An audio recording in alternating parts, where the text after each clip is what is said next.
Welcome to this week's video. Before we get started in the edit, I just want to go through, I still have spots available on my Oregon Coast and my Palouse workshops. If you are on my website, you just go over to Photography Workshops tab, click on that, and then each one, if you just click on it, runs through all the details, all the dates, times, the plan, sort of. I mean, workshops never really have a set plan because it's due to weather and all that. So we usually start in Bandon for the Oregon coast, work our way north or south depending on what the weather's doing. So anyway, just want to let everybody know that those are still available. So here is the neutral black and white copy of the Nubble Lighthouse. What I did was I took the original image here, the one that has all the channels, all the hard masks and everything, deleted all of those, deleted the color layer, and then saved that as a new file. And that's where we get this one here. You can see just two layers of the neutral, because what we're going to do is we're going to take all the masks from the image with all the masks. And like I said before, I prefer to just start with the sky. And so let's just go ahead and get started. Open up the Artisan Pro panel and then do selection. And whenever, since I don't have any masks on this file, you can see when I try and do selection, it says no save selections found. Just click OK. And then we'll go to Documents, Nubble BW, and that's where we'll steal all these. Want to go to Sky Optimized. Click OK. And then now we're focusing on just the sky. So I think what we'll do is we'll start out by just a global darkening of the sky. So we'll go to Adjustments, Global Adjustments, Low Key. Go ahead and intensify that. Click Apply.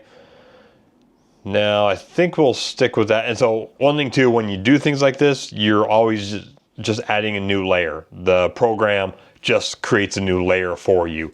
So you don't have to, save, create a new layer and then make the edits. It just does it for you. I think we'll do that again. Go to, Documents, one of all the masks, Sky Optimize. And now I think we'll kind of leave this, but we'll just darken from the top. So go to Depth.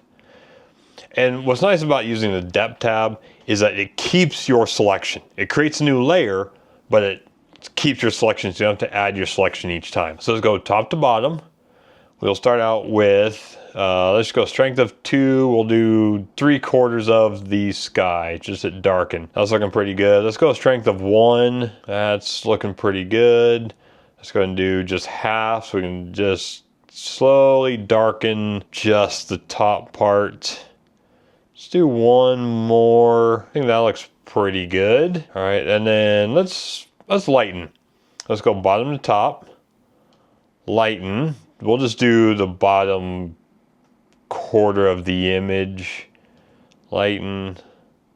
That's looking a little better. Let's do one more. All right, let's darken again from the top.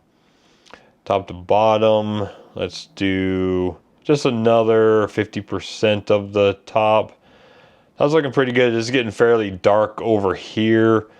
So that's something we can fix later. I think what we should do, let's darken it from the lighthouse side. So we'll go to, that is what, the top right. So I'll go diagonals from top right. Strength 1.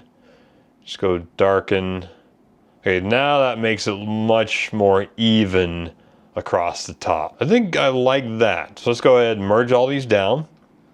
Get back to our contrast low key layer. Just stay one above that, because that way if we need to restore anything, then we restore from this layer. Okay, let's deselect. Okay, so that's looking pretty good, much better than what it was. But now you can see how dark the lighthouse was. So I think that looks pretty good. Now let's work on, just go ahead and work on the foreground here. Let's forget about all the structures. However, we do need a luminosity mask for that. So go into Tools, Luminosity Masks, and we want a Darks Luminosity Mask, because that's what I'm going to work on first, is the darkening of the foreground. With our channels, that's got too much. That's not bad. Darks 3. Let's go to Darks 3. Save that. Okay, let's delete those. Now I think, let's try the half darks as well. Because I think It looked like a 2.5. Yeah, I think a 2.5 is pretty good. Go ahead and save that, delete those. And since we're here, let's go ahead and save some lights luminosity masks because we're going to use those as well in the foreground. Oh, not many options here. So let's go lights 2. And then since there's not many options, let's do a quarter lights. That's 1.25, 1.75. Yeah, let's do a 1. Ooh. What did I say before? Save the lights 2. Let's do a 1.75. Save that. Let's delete all those. Okay, let's go ahead and create a merged layer. So Command Shift Option E. Then we'll go Selection. Go to our file with all our mask, ground optimize. Click OK. Now I want to take the mask from this file, and we wanted the darks 2.5. Clicked Intersect. Now I'll go up to Tools, Pro Adjustments. And let's just hide the marching ant, so Command H. Now we can really see what's going on. And when I do this, I don't add a new layer. That's just how Artisan Pro works. So it'll just stay on this single layer itself, instead of like the depth or the global adjustment where it adds that new layer each time you click it. This just stays on this layer. So we'll just darken. Oh, you know what I did? That's not right. I totally screwed that up. I'll show you why. Let's go back to here.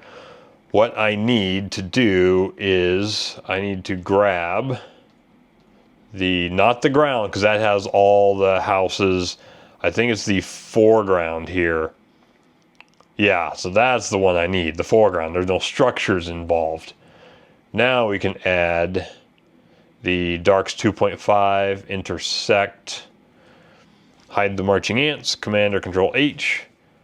Now we'll slowly start darkening the foreground. But you want to be careful because you can see down here it's starting to get really dark. So what you can do in that case is we can actually do the depth tab. So we can darken from the top to bottom, or different directions. So why don't we try that? Let's go to depth, go back to top to bottom, strength of 1. I think we'll do that, and then we'll do the 3/4 fade. Yeah, and that's the problem with this, because it adds a new layer. It puts all the marching ants back on. So let's do 2 of those. Hide the marching ants, and that doesn't look too bad. Let's go strength of 2. Darken this again. Let's do 2 more passes of that. Hide the ants. I think that's looking much better. Yep, I like that. All right, let's deselect that to make sure all our masks are gone. Merge these down, but just above the layer.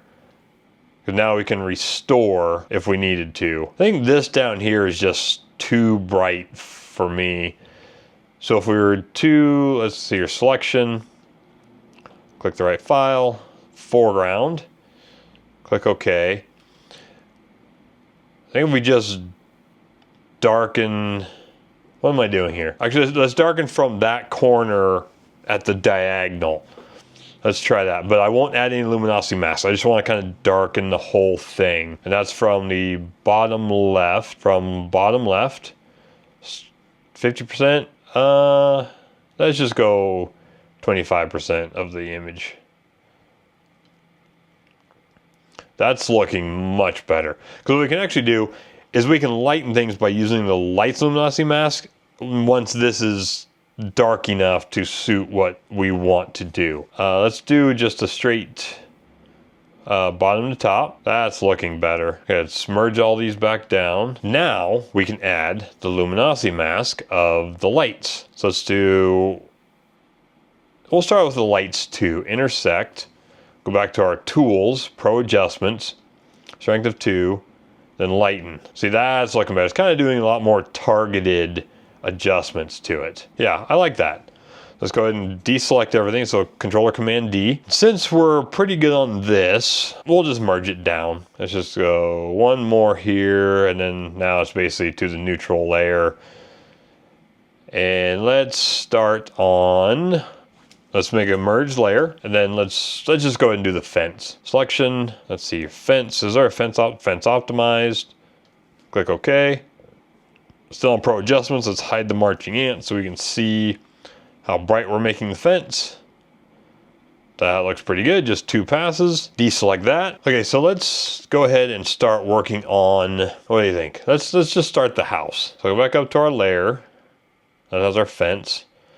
And let's add just another merge layer. All right, and then we want to find the luminosity mask that will remove some of the darks. Yeah, actually these look pretty good. Darks 3. So yeah, we can just do that. And then that way the darks won't get super bright as I'm lightening the whole house. So we'll go selection. And then what are we looking for? Lighthouse, fence, house. Oops, is there a house optimized? House optimized. And what we can do too is selection. House roof optimized, subtract. Then we can do, let's see, the darks 3 copy, subtract. And then now let's start Pro Adjustments, lighten. We'll just go, that's looking pretty good. All right, yeah, one more is fine. However, what we want to do here is, I don't want to brighten up everything. So if you come down here, you can see the difference here. So let's go to our depth and then restore range of 1, left to right, something like that. So it kind of gives a little bit of dimension here on the side. Now if I deselect that, see that looks much better, you know, because with the light the porch is a little bit hidden. And now to continue with this, let's go to house optimized, house roof, house optimized. And this problem with so many masks too, you kind of start forgetting what you're doing, trying to find your masks. Now we will do a darks 3 copy, intersect. Now let's just start darkening everything. Oh, let's go strength of 2, strength of 3. That's looking much better. So you just added a lot more contrast to the house by darkening all this stuff. Right, or the bottom bricks, around the windows, all that stuff, the roof. So now let's deselect all this. And now, because of what I made for the masks, I can just go to my house roof, click OK, and now it's just the roof. Now I can just darken just that. See, you can see how much better that looks. And then now we went from this to this. A lot more contrast. Really starting to stand out. Now you can see why I make all the masks that I do, right? It really enables you to create all the contrast that you want in the image. Versus if I didn't have just the mask of the roof, I couldn't make that dark. It wouldn't really stand out from the house. Everything would just kind of start to blend together. So that's why I struggle and spend so much time making all the masks for my images. It just makes them stand out. I think we'll go ahead and leave it there.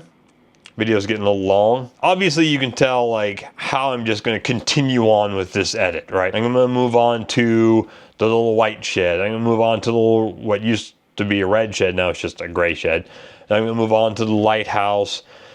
And you know, the image will just slowly come together. Like I said, the hard part in making my images is the masking. Once I have those, the edit itself doesn't take all that long. It just takes time to build your masks. So that's why I do that. That's why I get a lot of compliments at the art fairs that I do, because my booth, it kind of, while I have some color images, I am slowly working towards strictly black and white. I get a lot of people that come in and just love my black and whites just because they're contrasty, they really make a statement. And it really helps that they're big. Like I've got the Mount Rainier 40 by 60 frame, so that's just a big print. I've got the Seattle one that's 36 by 72. I've got a handful of 30 by 45s. So that really helps too, to just kind of show the image really big. I think I'd like to just leave the video here, and then we will continue on in the next video, and I'll finish up the lighthouse, the connector bit, and the 2 sheds, and then show you how I just kind of clean up the rest of the image. So anyway, don't forget to like and subscribe. Check out my website. I still have my workshops, still have availability on those. I do sell my print, so if you guys are interested in buying any of the images, just click on the image, scroll down underneath the image on the website, and you'll see the purchasing options, the metal, acrylic, or paper, or framed metal. And thanks for watching. I'll see you in the next video.